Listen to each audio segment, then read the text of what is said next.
The Galactic Council had ruled the stars for 12,000 cycles.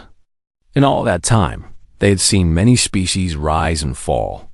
Some grew wise and joined the great family of civilizations. Others destroyed themselves before they could reach the stars. The council watched them all with patience and careful eyes. Ambassador Voran of the Pelin Federation had served the council for 300 cycles. His silver scales caught the light of distant suns as he reviewed the morning reports. Most days were quiet.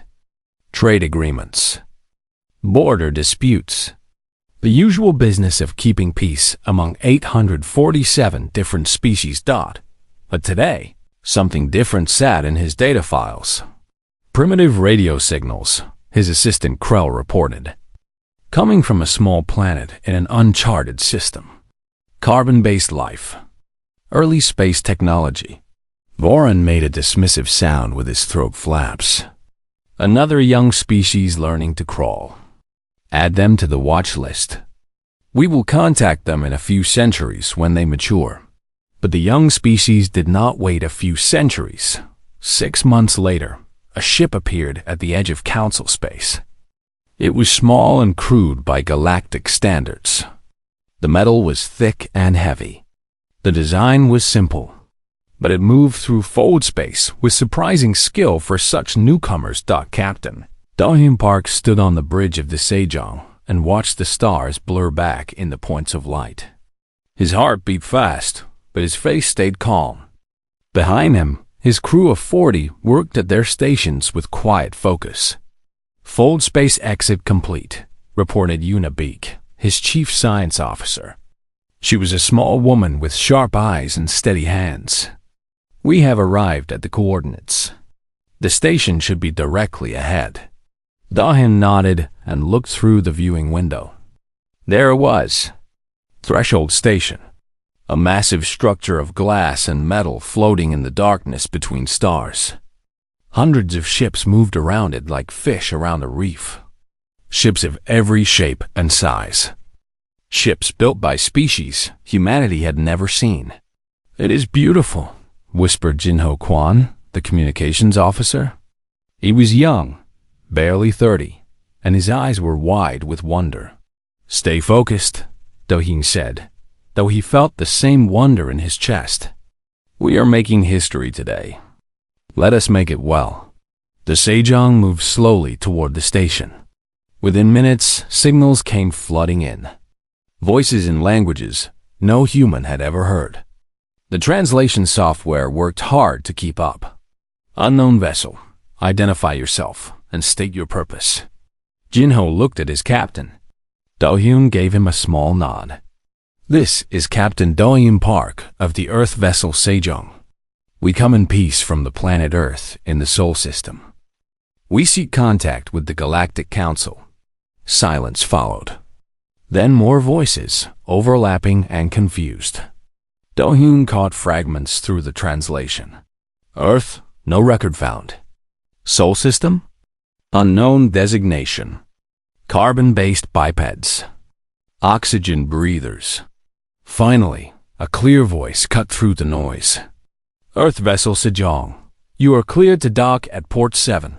A welcome committee will meet you. Do not bring weapons. Do not make sudden movements. Cooperation will ensure a smooth first contact. Dohyun almost smiled. They spoke as if meeting new species was routine. For them, perhaps it was. The docking was smooth. The airlock opened with a soft hiss. Dohyun straightened his uniform and stepped forward, his crew falling into line behind him. The welcome committee stood waiting in a wide hall of polished stone. There were 5 of them. 5 different species. Dohyun had studied the files they had intercepted over the years, but seeing aliens in person was something else entirely. Ambassador Voran stepped forward. He was tall and thin, covered in silver scales that shimmered under the lights. His eyes were large and yellow, with horizontal pupils like a goat's. Welcome to Threshold Station, Voran said. His voice was smooth and practiced. I am Ambassador Voran of the Pelin Federation. On behalf of the Galactic Council, I greet you. Dahin bowed his head slightly. Thank you, Ambassador. I am Captain Dahin Park. This is my crew. We are honored to be here. Varun studied the humans with careful eyes.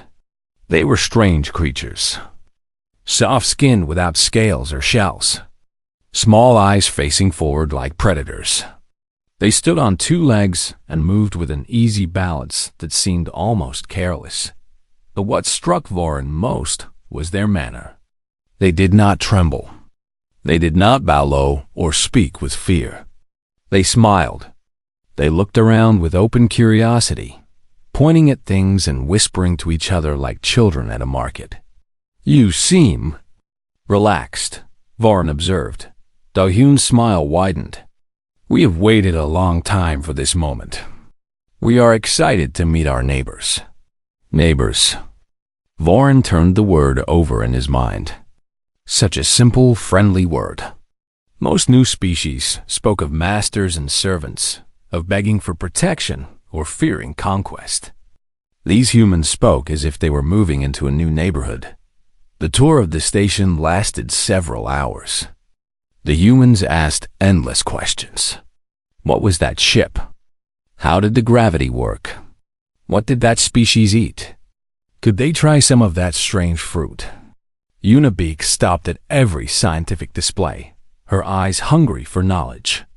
Jinho Quan tried to speak with every alien they passed, practicing phrases and languages he had learned just weeks ago. The younger crew members laughed and pointed and took pictures with small devices. Varun watched them with growing confusion. He had welcomed hundreds of new species to the galactic community. Most were cautious, afraid, aware of how small. They were in a universe of ancient powers. These humans acted like they belonged here. Like the galaxy had been waiting for them, not the other way around. That night, Varun filed his report to the council. Species: human. Origin: planet Earth. Sol system. Classification: carbon-based, oxygen-breathing bipeds. Technology level: early interstellar. Threat assessment: none. Notes: curious and social creatures. Eager to integrate. No matches for their home system in our records, likely an uncharted region of the Outer Rim. Recommend standard integration protocols. They appear harmless. He sent the report and thought no more of it. But across the station, Dahyun Park stood at a window and looked out at the stars. Eunice stood beside him, her reflection ghosting in the glass. They think we are children, she said quietly. Let them, Dahyun replied. We have learned patience. We have learned to watch and listen. Our ancestors survived much worse than a little underestimation. Yuna smiled. Should we tell them about Earth? About what we came from? Dahyun shook his head. Not yet. Let them see who we are first. The rest will come in time. Outside the window, the galaxy turned slowly. 1 billion stars. 1 billion worlds. And somewhere among them, a small blue planet full of impossible creatures who had just taken their first step into a much larger universe. The universe was not ready for them, but they were ready for it. 6 months passed like water flowing downhill. Human traders spread across council space like seeds carried by wind. They appeared at stations and colonies, on trade routes and in markets. They bought and sold, laughed and talked, made friends and learned customs. Ambassador Somi Cha established the first Earth embassy on the Council's capital world. She was a woman of middle years, with gray streaks in her black hair and a warm smile that put even the most nervous aliens at ease. Her diplomatic team worked long hours, learning protocols and building relationships. The Council watched with mild interest. Another new species finding its place. Nothing unusual. Then the reports started coming. The first came from a passenger liner traveling through fold space. Fold travel was dangerous for most species. The strange physics twisted the mind. Colors became sounds. Time moved sideways. Many species needed drugs to sleep through the journey. Some went mad if they stayed awake. The ship's doctor, a six-limbed creature named Brel, filed a concerned report. The human passengers refused sedation. When asked why, they said they wanted to see what fold space looked like. I warned them of the dangers. They laughed and said it sounded interesting. Brel watched them through the journey. The humans sat in the observation deck, playing card games and drinking a dark, bitter liquid they called coffee. They looked at the twisting colors outside the windows and made jokes. One of them fell asleep in his chair without any medication at all. "They seem unaffected," Brel wrote. "I do not understand how this is possible." The second report came from a trade station near the outer territories. A human merchant named Minjae Lee had set up a small food stall. He sold dishes from Earth to curious aliens. Most items were safe enough. Cooked grains, prepared vegetables, simple proteins. But then the station safety officer discovered his secret stock. He was selling something called hot sauce, the officer reported with horror. I tested a small amount. The chemical capsaicin is present in dangerous levels. Exposure causes burning pain, fluid discharge from facial openings, and temporary blindness. I informed the human that his product was essentially a chemical weapon. Minjae had looked confused. "It is just spicy food," he said. "We put it on everything. Even children eat it." The officer had not believed him until Minjae demonstrated by drinking an entire bottle. He burped, said it was pretty mild, and offered the officer some bread to help with the burning. The third report was more serious. A joint research vessel was conducting experiments near a neutron star. The crew included scientists from 5 different species, along with a small human team led by Dr. Taewoo Shin. He was a quiet man who spent most of his time studying radiation patterns and making notes in a small book. Everything was normal until the accident. A micrometeorite struck the hull at high speed. The impact was small but deadly. A hole opened in the laboratory section. Atmosphere began rushing out into the void. Alarm screamed. Emergency doors tried to close, but jammed on debris. The alien crew members ran for the safe sections. Protocol was clear. Seal the breach. Sacrifice the lost sections. Mourn the dead. But Taewoo did not run. He grabbed a metal plate from a broken console. He walked toward the breach. The other humans shouted at him, but he did not stop. He pressed the plate against the hole and held it there with his bare hands while the air howled around him. The last of the atmosphere escaped. For 3 minutes, Taewoo stood in vacuum. His skin froze. Ice crystals formed on his face. His lungs should have exploded. His blood should have boiled. When the rescue team finally reached him, they expected to find a corpse. Instead, they found Taewoo on the floor, breathing weakly. His human crewmates were already working on him, wrapping him in thermal blankets and pressing oxygen to his face. 2 hours later, he woke up in the medical bay. His first words were, "Did I patch the hole?" The ship's doctor, a being made of crystal and light, stood frozen by the bed. "You were exposed to vacuum for 3 minutes. No protection. No suit. How are you alive?" Taewoo rubbed his head and winced. "We can hold our breath for a while. It hurts, but you do not die right away. Can I have some water? I have a terrible headache." The doctor's light flickered in what might have been shock. "Hold your breath? In vacuum? It is not recommended," Taewoo admitted. "But it is possible. Our bodies are flexible." Word of the incident spread through council channels. High Counselor Mira of the Tethan Collective called an emergency meeting of the Science Advisory Board. "What do we know about these humans?" she demanded. Her form was like living water, shifting and flowing within a containment suit. "Where do they come from? What are they? The answers were troubling. Humans consumed substances that were poison to most life forms. Caffeine, alcohol, the chemicals in spicy food.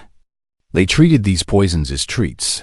Humans required only 4 to 8 hours of sleep per cycle. Most species needed 12 to 16. The humans used their extra waking hours to work, study, or do something called watching shows. Humans could survive extreme temperatures. They lived in frozen wastelands and burning deserts. They swam in acid oceans, they called the sea, and climbed mountains so tall that the air became thin and deadly. Humans healed from wounds that would kill other species. They broke bones and grew them back stronger. They lost limbs and learned to function without them. They caught diseases that should have destroyed them and built immunity instead. And now, one of them had survived vacuum exposure through sheer stubbornness. What kind of world produces such creatures? Asked Counselor Voren. His silver scales had gone pale. What evolutionary pressures could create biology like this? Mira turned to her science advisors. Find their home system. Find this planet called Earth. I want to know everything.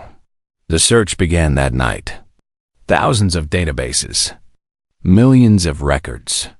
Every survey and map in the Council's vast archives thought at first they found nothing. Earth was not listed. Sol was unknown. The humans seemed to have appeared from nowhere. But deep in the oldest files, stored in formats so ancient that few could read them, something waited to be found. A single entry. A single warning. Written by species that had vanished before the Council was born. The file was corrupted. Only fragments were readable. But the researchers worked through the night, piecing together what they could dot by morning. They wished they had never looked. High Counselor Mira read the preliminary report in her chambers. Her liquid form grew still. Her colors faded to gray. Cancel my appointments, she said quietly. Call the full council. Emergency session. Highest security. Her assistant hesitated. May I ask what has happened? Myra did not answer for a long moment.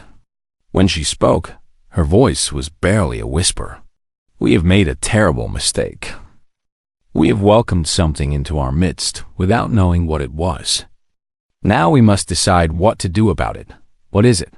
The assistant asked. Mira turned to look out the window at the peaceful capital city below.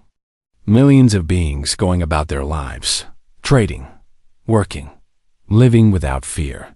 The humans, she said. We finally know where they come from. I do not know if the galaxy will ever be safe again. Nari Kim had worked in the Great Archive for 15 years. She was young by archivist standards, barely 40, but she had already earned a reputation for patience and careful work.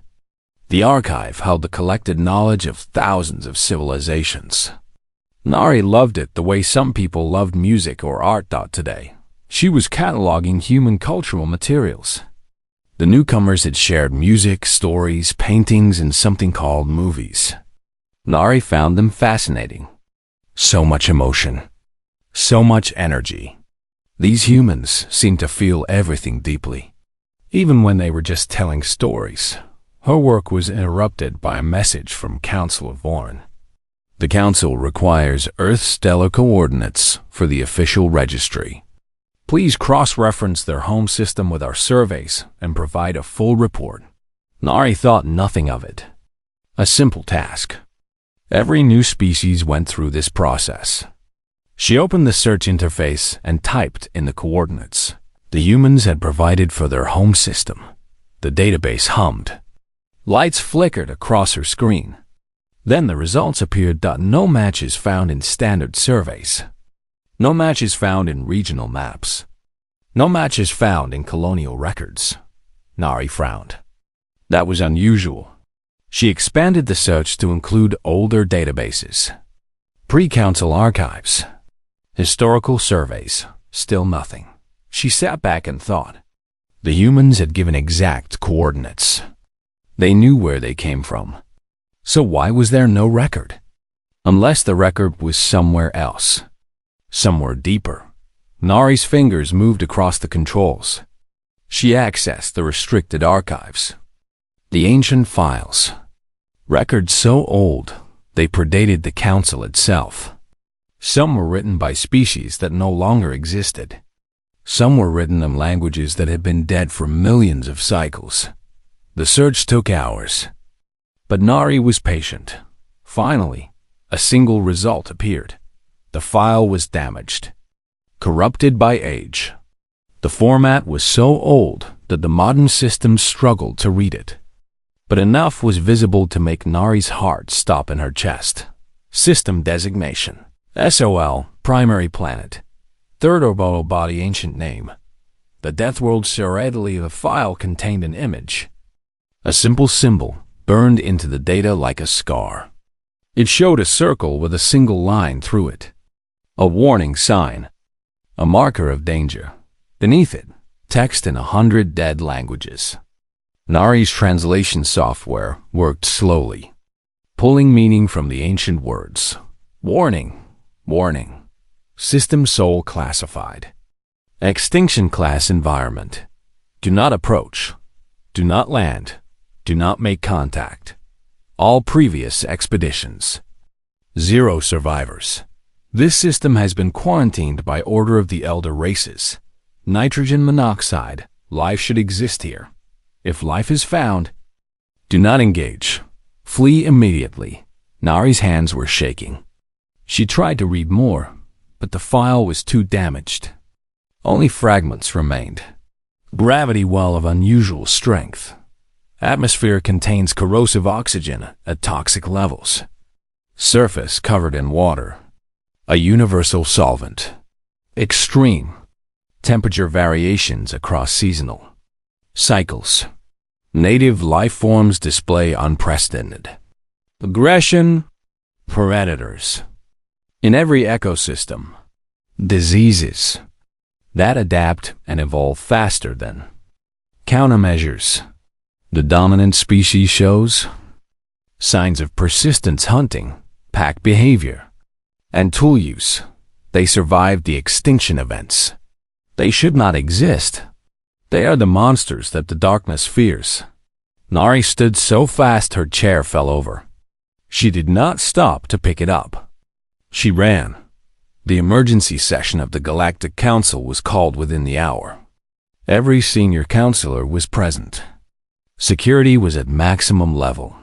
The chamber was sealed. Nar I stood before them, small and pale, her voice trembling as she explained what she had found. The files are from the elder races, she said. The civilizations that existed before the Council. Before most of our species were born. They mapped the galaxy. They found Earth. They sent expeditions. She paused, struggling to continue. None returned. Not one. The elder races marked the entire system as forbiddens. They placed warning beacons throughout the region. They tried to quarantine it forever. The chamber was silent. 1,000 beings held their breath. The planet they called Earth, Nari said, was given a classification I have never seen before in any archive. Extinction class environment. It means a world so dangerous that no intelligent life should be able to evolve there. The conditions are too hostile. The challenge is too extreme. High Counselor Myra leaned forward. But life did evolve there. Yes, Nari's voice cracked. Somehow, against all probability, life not only evolved but thrived. The humans are the product of that world. They are the survivors. The elder race is called Earth by another name. She brought up the ancient image on the main display. The symbol of warning. The words in dead languages. They called it the Death World Cradle. And the humans are what crawled out of it. The chamber erupted. Voices overlapped. Some screamed. Others demanded proof. A few simply stared in frozen horror. Counselor Vorn's silver scales had gone white. I welcomed them, he whispered. I called them harmless. You could not have known, another counselor said. None of us knew. The records were buried. The elder races died before they could warn us. But they did warn us, Myra said, her voice cutting through the chaos. The chamber fell silent.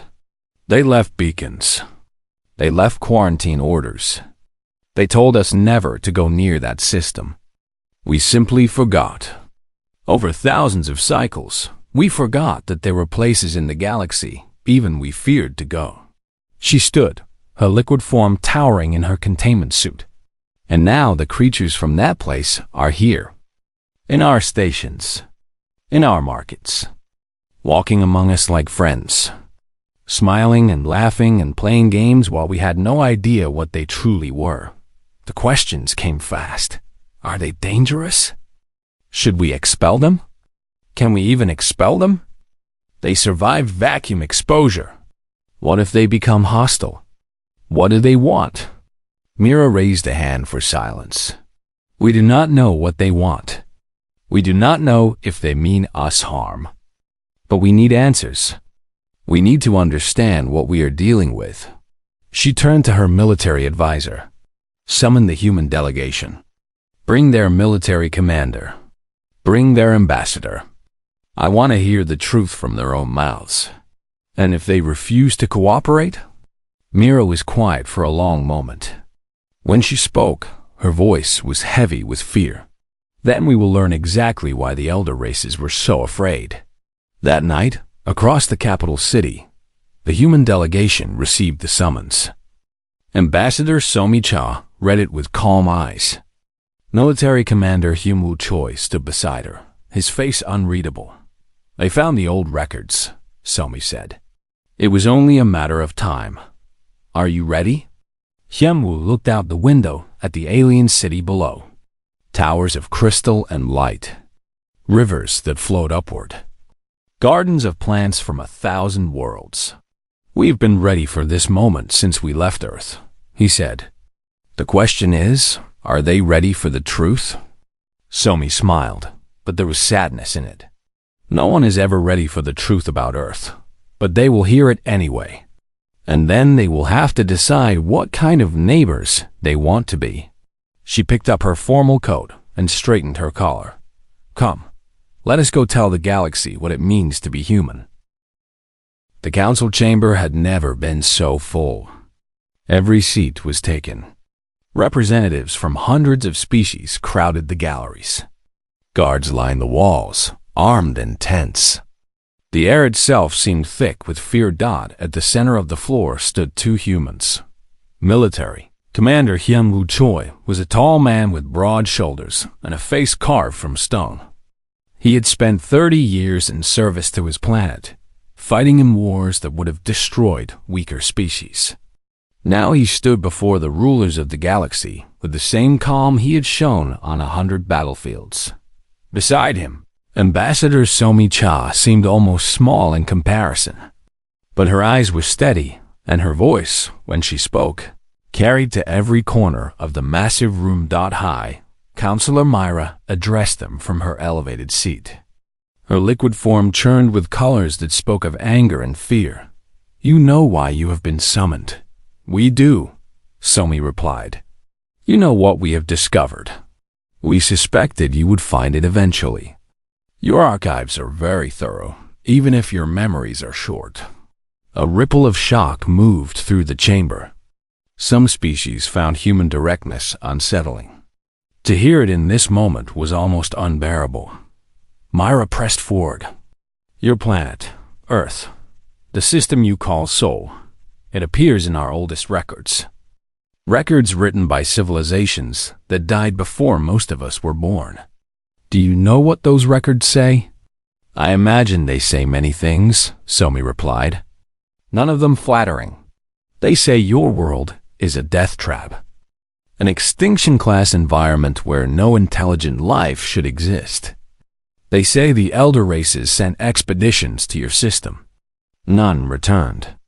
They marked Earth as forbidden, quarantined. They warned all future civilizations to stay away. Somi nodded slowly.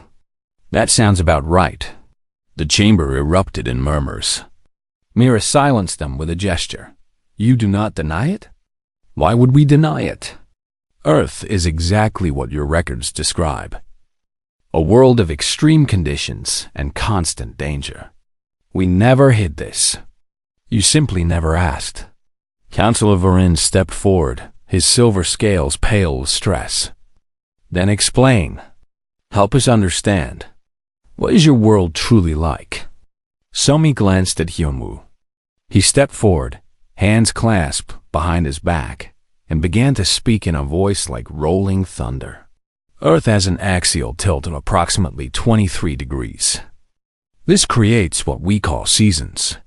4 times each year, our entire climate shifts. Temperatures rise and fall by dozens of degrees. Ice forms and melts. Plants die and grow again. We live in a world that is constantly changing, constantly testing us. Warren made a sound of disbelief. Variable climate? How do you plan agriculture? How do you build stable societies?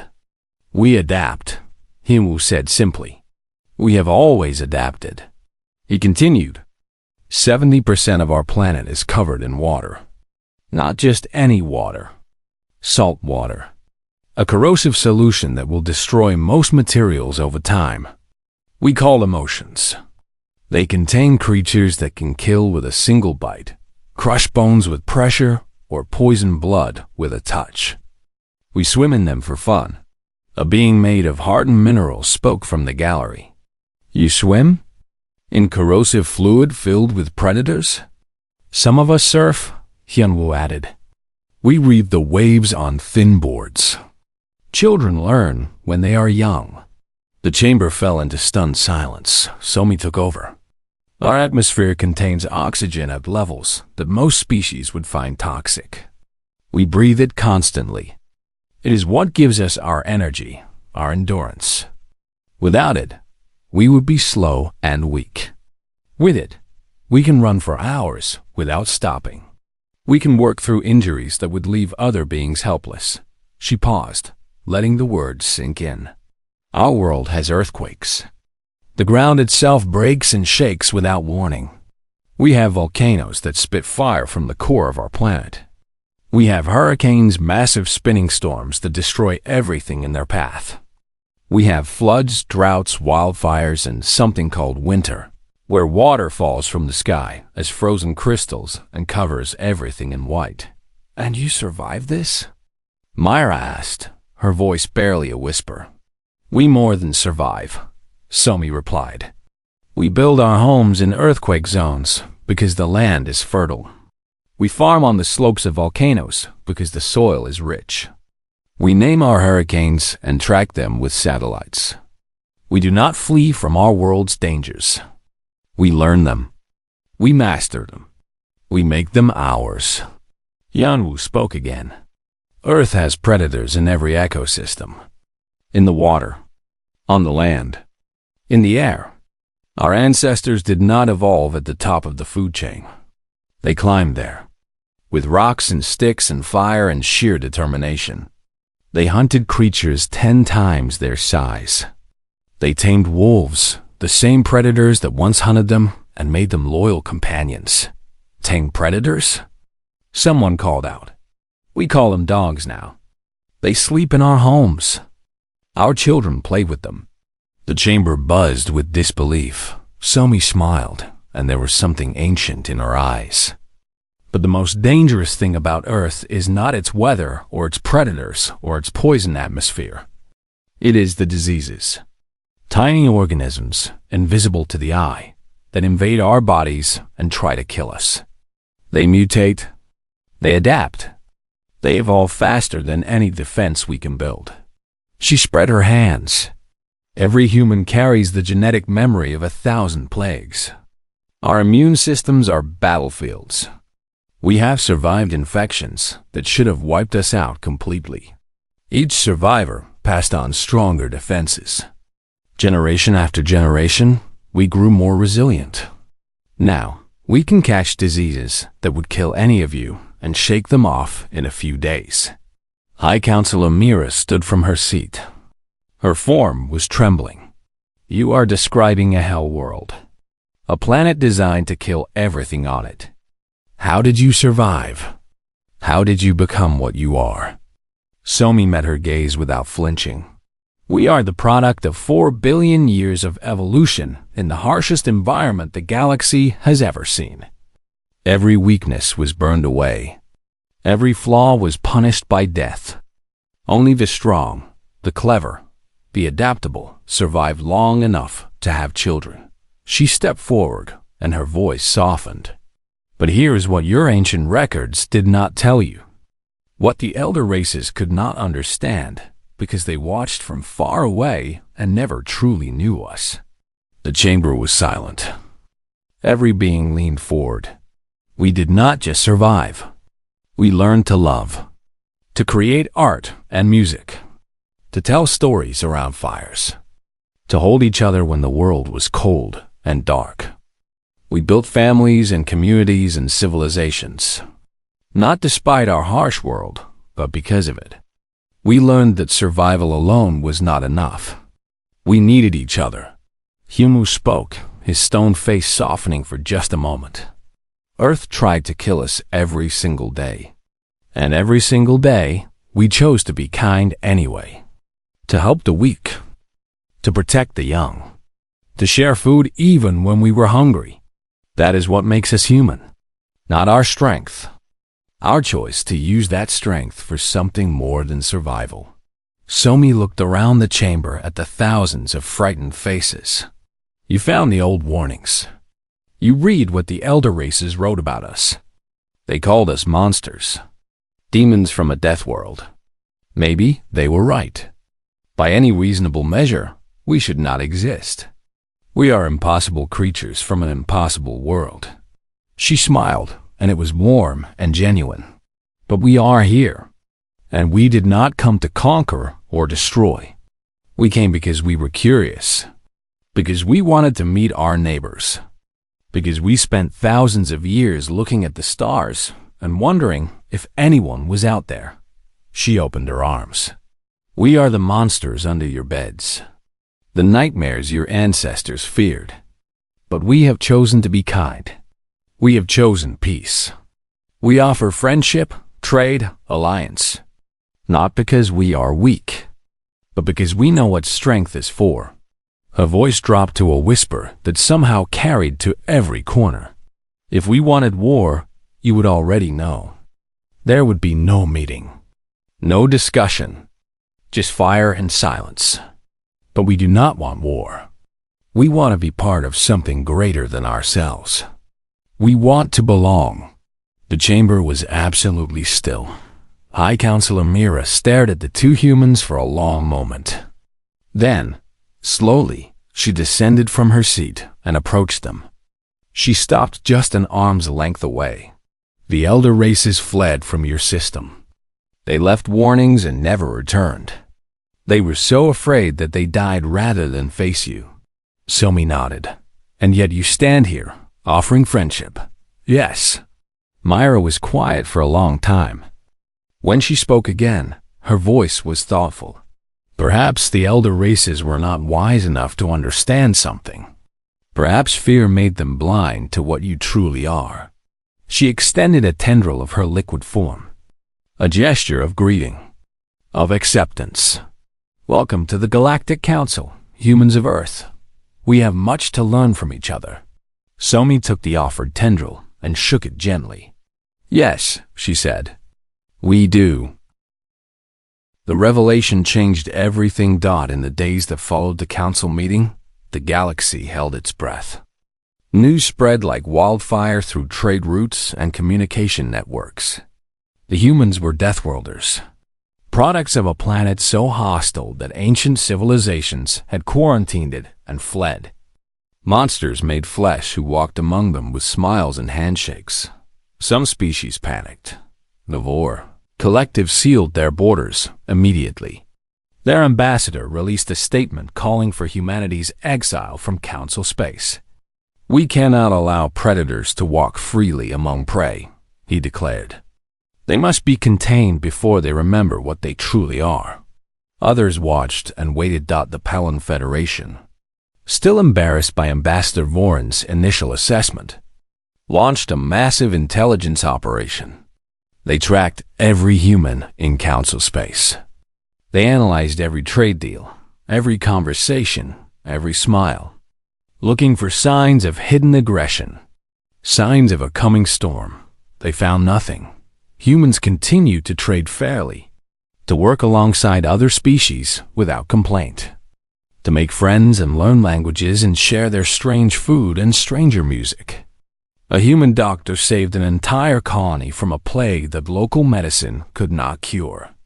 A human engineer designed a new engine that cut travel times by 30%. A human teacher opened a school for mixed-species children on Threshold Station. Slowly, the fear began to fade. Not completely. Perhaps never completely. But enough for life to continue. Enough for the galaxy to remember that these impossible creatures had chosen peace. Then the raiders came. The Drek had terrorized the outer territories for centuries. They were not part of the council. They lived beyond the borders, in the dark spaces between stars. They worshipped violence. They took what they wanted and burned what they could not carry. 100 species had lost colonies to their attacks. The council's response had always been the same: evacuate, rebuild, hope they did not return. The attack on Pelin Colony 7 was like all the others. Ships appeared from fold space without warning. Weapons fired. Buildings burned. The colonists ran and hid and prayed for mercy that would not come. But this time, something was different. A human trade vessel was docked at the colony when the attack began. The captain was a young woman named Ji Yong Han. She had been delivering medical supplies when the alarms started screaming. The Pelin authorities begged her to flee. "Your ship is fast. You can escape. Do not stay here." Ji Yong looked out the window at the chaos below. Families running through the streets. Children crying. Fires spreading from building to building. "No," she said simply. Her ship, the Bright Star, was a cargo vessel, not a warship. She had no weapons worth mentioning. What she had was a crew of 12 humans who had grown up on a death world, survived things that would break any other species, and had never learned how to look away from people in pain. The Bright Star launched into the fight. What happened next became legend. The humans used their ship as a shield, placing it between the raiders and the evacuation shuttles. They rammed the Drek fighter with their cargo bay doors, crushing it against their hull. When their engines failed, they vented atmosphere to push themselves into a blocking position. Ji Yong herself went outside in nothing but a pressure suit and manually disconnected a boarding tube that the raiders had attached to a civilian transport. The raiders did not understand what they were facing.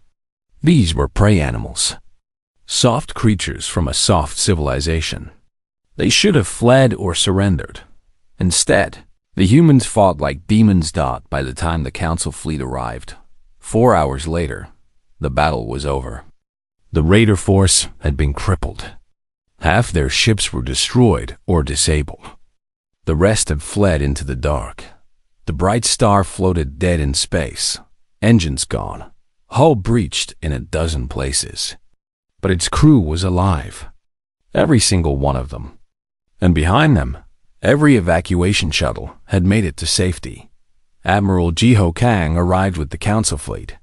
He was old for a human, nearly 70, with white hair and a face mapped with scars from a lifetime of service.